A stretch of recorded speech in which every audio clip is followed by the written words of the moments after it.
Mwanamuziki wa Bongo Flava Juma Jux ameandika historia mpya kimataifa baada ya nyimbo zake mbili mpya Majo na Si Badi kushika nafasi za juu kwenye iTunes charts za Afrika Magharibi, wakati ambapo mapokezi ya ndani ya Tanzania yameonekana kuwa ya polepole.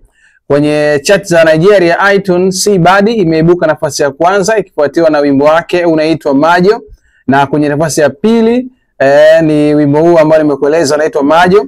Nchini Ghana, Majo imeshika nafasi ya kwanza na Si Badi nafasi ya pili, zikipika rekodi za wasanii wakubwa duniani ambao wameshafanya vizuri. Hii ni hatua kubwa kwa msanii wa Afrika Mashariki, ikionyesha wazi kwamba sauti ya Jux imepenya mpakani na kugusa masoko yenye ushindani mkubwa barani Afrika. Lakini tofauti inaonekana katika mapokezi ya YouTube hapa nchini Tanzania, ambapo ndani ya siku moja visualizer za nyimbo hizo hazijavuka hata views 10,000, hali ambayo ikapelekea Jux kuziondoa hizo nyimbo zake zote mbili, kitu ambacho kiliwashangaza watu wengi kwamba kwa nini Jux ameondoa hizo nyimbo zake mbili. Lakini kwa upande wa hali hii inaonekana ni kama muendelezo wa kupoa kwa mahusiano kati ya wasanii na mashabiki wa Tanzania, jambo ambalo lililoanza kujitokeza baada ya matukio ya Oktoba ambayo yalitetemesha uaminifu na ushiriki wa mashabiki kwenye kazi mpya za wasanii. Kwa sasa wasanii wengi wanahangaika kurejesha imani ya mashabiki ambao wamekuwa waangalifu na wachujaji zaidi wanapochagua kazi za kuziunga mkono. Hata hivyo, mafanikio ya Jux nje ya nchi yanabaki kuwa ishara thabiti ya ukubwa wake kimataifa na uthibitisho kwamba muziki mzuri hauzuiliwi na mipaka ya nchi.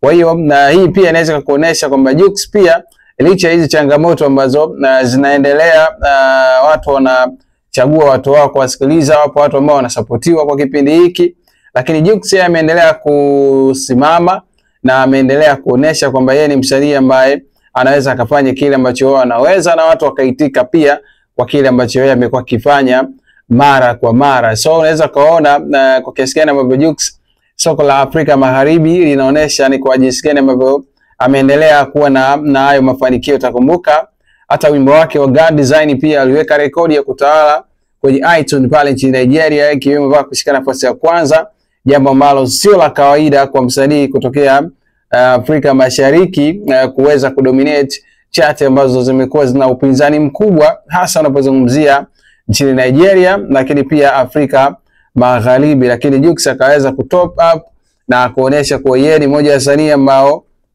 wameweza kutake over hilo soko, na ndio maana wimbo wake pia ukaingia ni miongoni mwa ngoma ambazo zilifanikiwa zaidi mpaka kushika kwenye hiyo nafasi ya kwanza ya iTunes nchini Nigeria kupitia wimbo wake wa God Design. Lakini raundi hii ameingia upya kupitia nyimbo zake hizi mbili tofauti, ikiwemo wimbo wake wa Si Badi ambao umeonekana kusumbua sana kwenye chati hiyo ya iTunes top song pale nchini Nigeria.